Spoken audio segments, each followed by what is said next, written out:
ونستغفره ونعوذ بالله من شرور أنفسنا وسيئات أعمالنا من يهده الله فلا مضل له ومن يضلل فلا هادي له أشهد أن لا إله إلا الله وحده لا شريك له وأشهد أن محمدا عبده ورسوله لا نبي بعده اللهم صل وسلم وبارك على سيدنا محمد وعلى آله وأصحابه ومن تبعهم بإحسان إلى يوم الدين.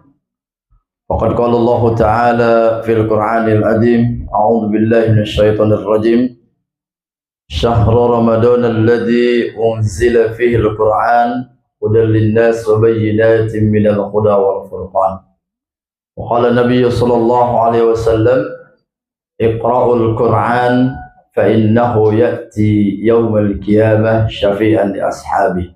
صدق الله العظيم وصدق رسوله النبي الكريم ونحن على ذلك من الشاهدين والشاكرين والحمد لله رب العالمين. Alhamdulillah, sama kita hormati Sahibul Bait, insyaallah Bapak Haji Ramayuli, semangat terus saja ya. Alhamdulillah. Juga keluarganya, ibu-ibu sekalian yang tidak disebut satu persatu namun tidak mengurangi rasa takjim pada ibu-ibu yang hadir di majelis ta'lim. Alhamdulillah. Bersyukur kita pada Allah, pada malam hari ini kita memasuki malam yang ke-23. Berarti tinggal berapa hari lebaran? 7 hari. Semangat. Tahu kalau sudah mau lebaran semangat. Masya Allah. Di 7 hari lagi. Alhamdulillah. Bersyukur kita di malam yang ke-23 ini kita masih bisa sholat isya berjamaah, sholat tarawih berjamaah, dan mudah-mudahan Allah Subhanahu wa taala menerima seluruh rangkaian amal ibadah kita pada hari ini. Amin ya rabbal alamin. Salawat dan salam juga terlupa kita haturkan pada kehariban kita, teladan kita Nabi Muhammad sallallahu alaihi wasallam, dan mudah-mudahan kita berharap agar kita nanti mendapat syafaatnya di yaumil qiyamah. Amin ya rabbal alamin. Bu, masih ngantuk? Enggak. Alhamdulillah. Kalau ngantuk sambil ngopi dulu. Kalau saya sambil minum air putih. Pinjang. Alhamdulillah. Kita akan bahas pada kesempatan tema kali ini tentang 4 unsur dalam ibadah. Ibadah apa aja Bu ya? Sholat masuk ibadah? Masuk. Apalagi? Puasa. Terus? Zakat. Apalagi? Sholat, pergi haji, baca Quran. Semua tadi disebut dengan ibadah. Nah, setiap ibadah yang kita lakukan pasti ada namanya, mengandung nih namanya 4 unsur. Ada yang pertama namanya tarikhut tashrih, yaitu sejarah. Sejarah bagaimana ibadah tadi pertama dikerjakan. Misal sholat, saya kasih contoh. Gimana sejarah awal mula sholat? Ada yang tahu? Isra Mi'raj. Berapa rakaat atau berapa waktu ketika pertama kali mendapatkan perintah sholat? Berapa? 50. Ibu bayangkan nggak? 50 waktu. Sehari kita berapa jam? Sehari semalam 24 jam. Kalau 50 waktu, setiap kita 50 waktu kewajiban sholat, ibu baru salam, zikir, astagfirullah, astagfirullah. Baru mau berdiri, mau masak, Allahu Akbar, Allahu Akbar. Azan lagi. Azan, dengar azan, duduk sholat. Begitu beres zikir, azan lagi. 50 waktu. Tapi alhamdulillah berkat rahmat, berkat kasih sayang Allah terhadap umat Nabi Muhammad, dari 50 waktu jadi 5 waktu aja masih berat. Benar betul? Si bolong-bolong bagaimana 50 waktu? Masya Allah. Ini sejarah. Maka dalam ibadah ada tarikhut tashrih, sejarah kapan mulai sebuah ibadah itu atau sholat tadi diperintahkan. Ada juga misal tadi puasa, kapan sejarah puasa dilakukan, yaitu 2 tahun apa Hijriah setelah Nabi Muhammad SAW. Jadi 2 tahun Hijriah baru ada perintah namanya puasa. Ini sejarah. Jadi dalam ibadah itu ada yang namanya tarikhut tasri, sejarah, baik sholat, puasa, haji, ada sejarahnya kapan mulai dikerjakan. Terus yang kedua ada namanya unsur yang kedua itu kaifiyatut tasri. Kaifiyatut tasri, bagaimana sebuah ibadah itu dilakukan, caranya. Ibu kalau sholat nggak ada tahu caranya bagaimana, Bu? Bingung ya? Di Al-Quran kan ayatnya jelas, cuman ayatnya cuman wa aqimus shalah wa atuz zakah, atau dalam ayat lain warka'u ma'ar raki'in. Perintahnya ruku, berdiri, suruh ruku. Bagaimana caranya? Maka di dalam ibadah tadi ada kaifiyatut tasyrih. Cara ibadah dilakukan seperti apa? Maka Nabi memberikan ajaran lewat hadis-hadis yang mulia. Salat dimulai dari takbiratul ihram, baca Fatihah, atau apa lagi? Surat-surat pendek, Al-Qur'an, nanti ruku bacaannya begini, sujud bacaan begini, terus sampai salam. Ada yang membatalkan sholat, ada yang sunnah-sunnah dalam sholat, yang wajib dalam sholat. Itu namanya kaifiyatut tasyrih, cara bagaimana ibadah dilakukan. Puasa sama, karena puasa juga termasuk ibadah di dalamnya, maka ada kaifiyatut tasyrih, bagaimana puasa dilakukan. Kalau umat dahulu gimana cara puasanya tuh? Pernah dengar cerita umat Nabi Musa? Berapa lama puasanya? Ada yang dari mana tuh? Baru ketemu, baru minum, baru makan, tuh kan? Kita ini ada caranya. Umat Rasulullah SAW dikasih tahu caranya. Oh, dari mulai kapan? Dari kapan?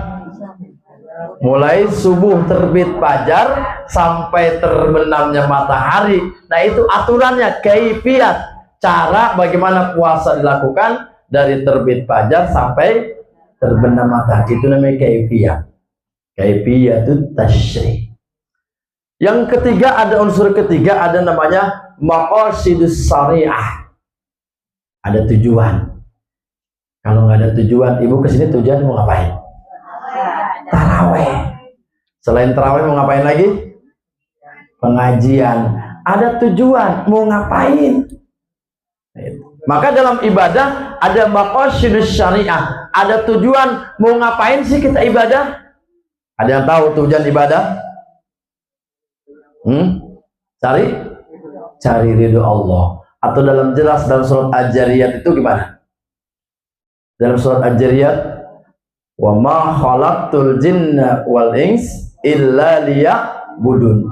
Kita itu semata-mata Allah ciptakan untuk beribadah kepada Allah. Tujuan kita, hidup kita untuk ibadah, ngabdi kepada Allah. Maka yang akan kita bahas maqasidus syariah pada kesempatan yang singkat ini berkaitan dengan bulan ini adalah bulan Ramadan. Ini bulan Ramadan. Maka kita akan bahas tentang maqasidus syariah, tujuan kenapa kita diperintahkan puasa. Dalilnya di dalam Al-Quran surat Al-Baqarah ayat 183. A'udzu billahi minasy syaithanir rajim. Bismillahirrahmanirrahim. Ya ayyuhalladzina amanu kutiba alaikumus syiyam kama kutiba alal ladzina min qablikum la'allakum tattaqun. Wahai orang-orang yang beriman, kata Allah, aku perintahkan kalian, diwajibkan kepada kalian untuk berpuasa sebagaimana orang-orang dahulu juga. Umat Nabi Musa, umat Nabi Daud, Nabi siapa lagi? Nabi-nabi dahulu terdahulu ada umatnya untuk berpuasa. Maka tujuan puasa maqasidus syariah yang pertama, ingat, tujuan kita diperintahkan puasa, kata Allah, yang pertama adalah untuk membentuk diri kita agar memiliki ketakwaan secara personal.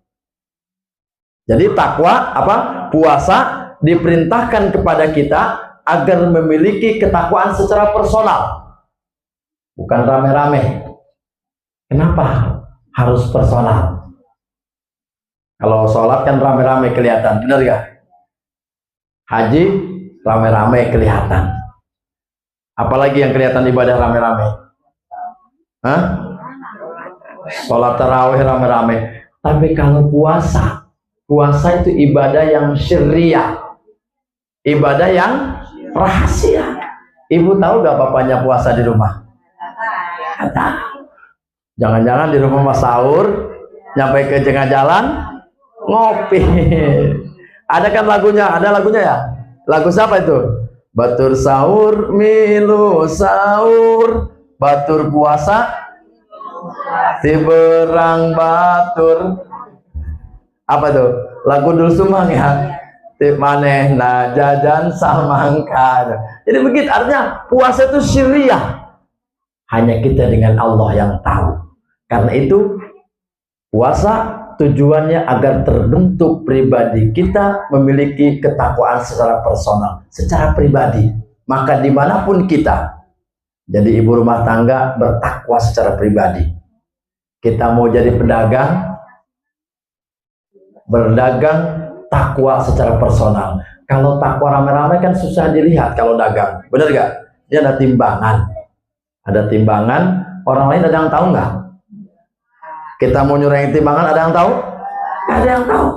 Karena disitulah Allah membentuk kita, mendidik kita di Ramadan supaya kita puasa agar terlatih membiasakan diri memiliki ketakwaan secara personal. Nggak harus dilihat orang lain. Ada orang, tidak ada orang, takwa ada di sini. Benar betul? Kalau dalam hadis Nabi, kata Nabi, ittaqillaha haitsuma kunta. Bertakwalah kalian dimanapun. Mau ada bapaknya, nggak ada bapaknya di rumah, takwa tetap dijalankan. Itulah takwa secara personal. Jadi masing-masing. Yang kedua, tujuan daripada maqasidus syariah, kita diperintahkan puasa agar kita memiliki ketakwaan secara sosial. Paham? Takwa secara sosial. Kalau takwa secara sosial kan agak susah. Sholat nasolat, ibadah haji, tapi kiri kanan tetangga ada yang kelaparan dibiarin. Paham nggak? Nah, disinilah puasa Allah latih kita agar kita tadi haus, lapar, apalagi capek, akan merasakan bagaimana ketika diuji Allah dalam keadaan kita susah, dalam keadaan lapar, akan paham di sana. Oh, ternyata tetangga saya juga ada yang suka kelaparan. Disinilah peranannya Allah melatih kita puasa supaya kita merasakan orang lain pun ada yang kelaparan kiri kanan kita. Maka puasa tadi Allah membentuk kita tujuannya agar kita memiliki ketakwaan secara sosial. Secara sosial. Supaya apa? Tumbuh dalam jiwa kita, dibentuk. Maka orang bertakwa tidak mudah menjadi orang bertakwa. Dalam bahasa, kalau dalam bahasa lughah itu la'allakum tattaqun, itu bahasanya adalah la'alla, ada proses. Jadi enggak langsung jadi, Pak Haji. Jadi orang bertakwa enggak langsung jadi rajin, enggak. Tapi digembleng, dididik kayak Majelis Taklim ini. Ibu-ibu dulunya langsung jadi begini enggak? Alhamdulillah, digembleng dari bawah, dari 1, 2, 3 dilatih, diajarkan oleh kiai-kiai, guru-guru kita, makin paham, baru terbentuklah sebuah komunitas yang paham tentang keilmuan. Terjadilah di akhirnya menjadi orang-orang yang benar, orang yang rajin, orang bertakwa. Nah, inilah takwa, itu ada proses. Maka puasa tadi kita agar menjadi orang bertakwa diproses oleh Allah dari pagi sampai siang hari, sampai sore hari, selama 1 bulan penuh untuk merasakan bagaimana ketika ada saudara-saudara kita yang kelaparan. Kita paham nggak? Kalau orang Betawi bilang ngeh, tahu ngeh? Ngeh tahu kan? Tapi kan nggak mau usaha. nggak mau usaha. Nggak mau usaha. Maksudnya begini, ngehnya itu sadar, dalam arti ketika ada saudara kita yang butuh pertolongan, yang butuh bantuan, kita ngeh, oh dia butuh bantuan kita. Kalau males ngerti. Ngerti. Kalau males orangnya, Ya. kalau males bagaimanain tuh? Jangan capek. Jangan. Tentunya kita sebagai seorang muslim, disinilah kita diuji kesabaran kita. Allah uji kesabaran kita. Emang biasanya 1 kali, 2 kali, 3 kali kan begitu. Apalagi kalau urusan pinjam meminjam aja ya, masya Allah. Saya ngerti dah kalau urusan pinjam meminjam ibu-ibu biasanya masya Allah. Tapi disitulah letak kita akan diuji sejauh mana ketakwaan kita. Takwa sosial kita di mana? Maka orang yang nanti setelah puasa akan diukur, diuji setelah puasa tadi, hasil daripada puasa tadi terbentuk tidak. Misalkan dari yang pelit jadi nggak pelit. Nah puasa itu seperti itu. Dari yang nggak rajin ngaji jadi rajin ngaji. Dari yang jarang sholat taraweh, nanti di hari-hari biasa setelah dibentuk taraweh di sini, begitu sampai di rumah juga tetap taraweh, cuman beda nama. Kalau sekarang taraweh, kalau nanti tahajud atau qiyamul lail. Kalau sekarang disebut dengan taraweh. Kenapa disebut taraweh? Kalau orang Sunda bilang tarak sawareh. Makanya ada yang sholat, ada yang kagak. Taraweh itu bahasa Sundanya, tapi tidak. Artinya Ramadan biasa membedakan kita, insya Allah. Nah inilah diantara salah satu maqasidus syariah, tujuan diperintahkan kita untuk puasa agar memiliki ketakwaan secara personal dan agar terbentuk ketakwaan sosial. Maka lahirlah nanti kita dari Majelis Ta'lim Az-Zakir menjadi kaum ibu-ibu yang dimana mereka paham dan ngerti tentang keadaan lingkungan. Begitu prakteknya, ya kan? Setelah dididik di sini, tiap malam lagi sebulan penuh, baru terbentuklah la'allakum tattaqun, terbentuk jadi orang bertakwa. Dia jadi orang takwa, takut ketika berbuat salah, takut ketika buat jolim, takut ketika membuat maksiat, dan berbagai macam lainnya. Maka nanti ketika sudah terbentuk jadi orang bertakwa, kata Allah Subhanahu wa Ta'ala dalam ayat lain, apa jaminan orang bertakwa? Uiddat lil muttaqin. Apa jaminannya? Surga Allah sudah menanti kita, insya Allah. Mau masuk ke surga? Mau ya. Saya juga kalau sendirian nggak mau. Kalau sendirian nggak mau. Surga biar enak di KTAP juga ya. Kalau sendirian kagak enak. Coba deh bayangin masuk rumah mewah, indah, masya Allah. Tapi sendirian mau nggak? Nah karena itu kita sama-sama hadir di majelis ini. Jangan mau masuk surga sendirian, ajak tetangganya ikut ngaji kemari ya, ajak sholat tarawih di mari, ajak puasa bareng-bareng di mari, ajak untuk kegiatan taklim di mari, supaya kita masuk surga rame-rame, insya Allah. Nah ini kan mudah-mudahan sudah jam 9 kurangnya banyak aja ya. Biasa takutnya kesiangan mau masak buat sahur, ya kan? Sudah cukup sekian.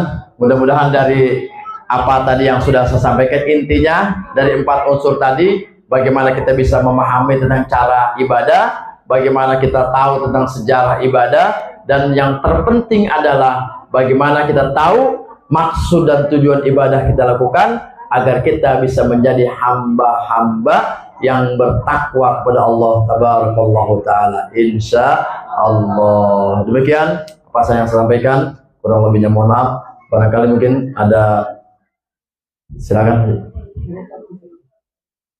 tutup aja. Baik, kita tutup dengan subhanakallahumma rabbana wa bihamdik asyhadu an la ilaha illa anta astaghfiruka wa atubu ilaik.